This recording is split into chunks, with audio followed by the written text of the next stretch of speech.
Well, we're here at Kensington Palace, where they will be opening their doors to a new exhibition called Diana, Her Fashion Story, which of course celebrates her life through her evolving fashion style, because this year marks 20 years since Princess Diana was killed in that Paris tunnel. Now, there are 25 of her most iconic dresses and outfits on display here, and we're lucky enough to be talking to one of the curators, Hilary Lynn. Thank you very much for having us today. Pleasure. So talk to us a little bit about the exhibition and the idea behind the exhibition. Well, as you said, 2017 marks 20 years since the death of Princess Diana. And people still come to Kensington Palace because it was her former home. So we wanted to celebrate her life and style with 25 of her most iconic gowns. And fashion is such a good medium to talk about the princess, because although she didn't like to be known as a clothes horse, she intuitively understood the language of clothes and really used it to help her do the job at hand as a princess, humanitarian and patron of the arts. I was just going to say that she knew what worked for her, and she used that to attract attention, especially when she was out going to charities. She wanted to draw people into the causes that she really believed in, and I think she used fashion to do that. Well, absolutely. She was a passionate patroness, an ambassador for British fashion and the British fashion industry across the world. She was also representing Britain, so her clothing did represent the best of British fashion, but also diplomatic messages when she went on international travels. However, she also, in addition to looking regal and like a princess, she also used fashion to dress down.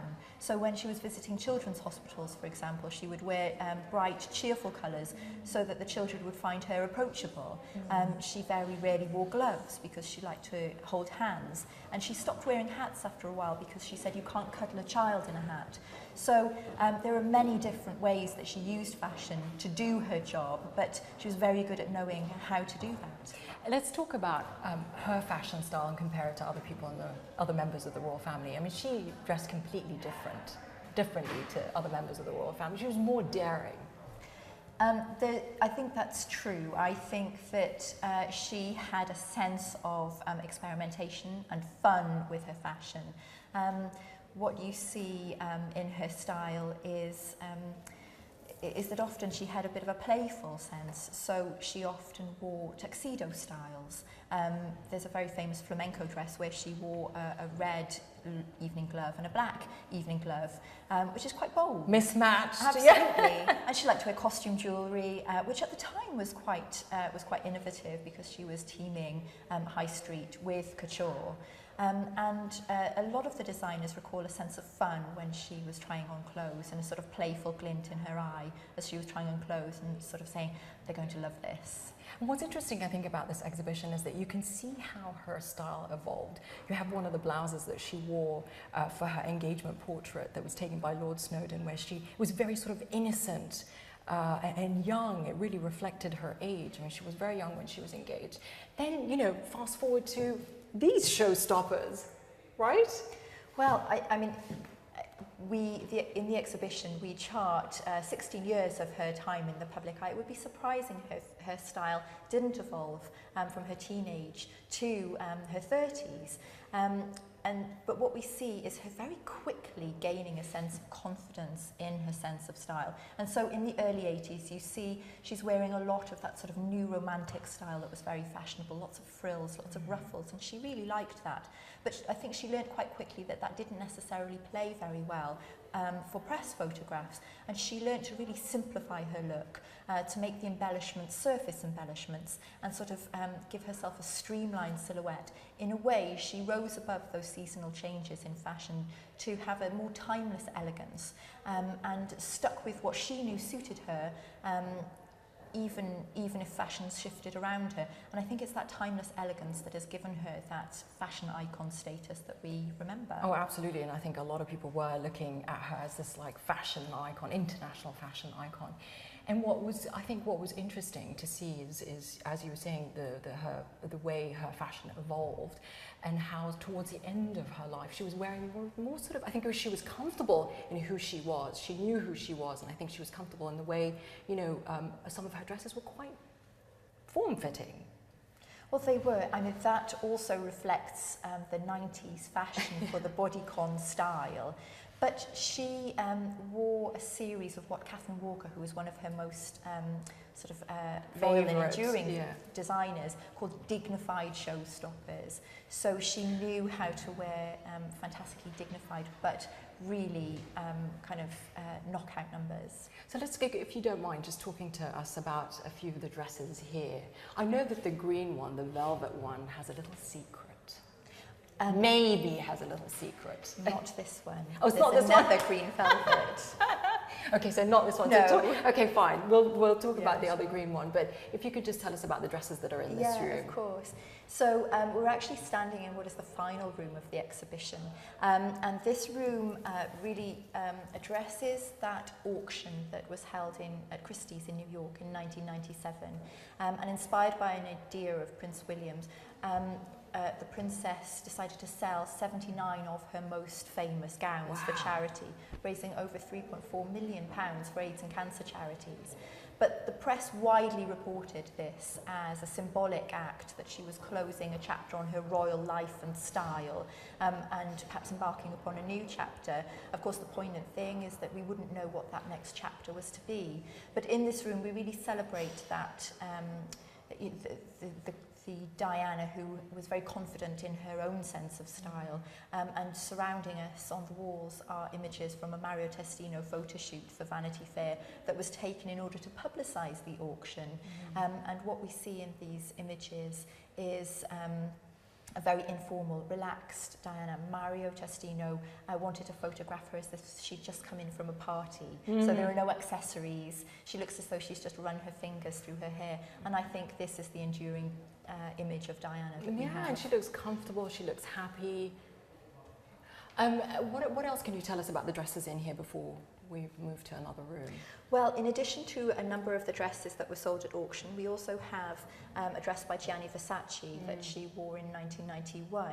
And as Princess of Wales, she had been a proud ambassadress for British fashion and worn almost exclusively British designers.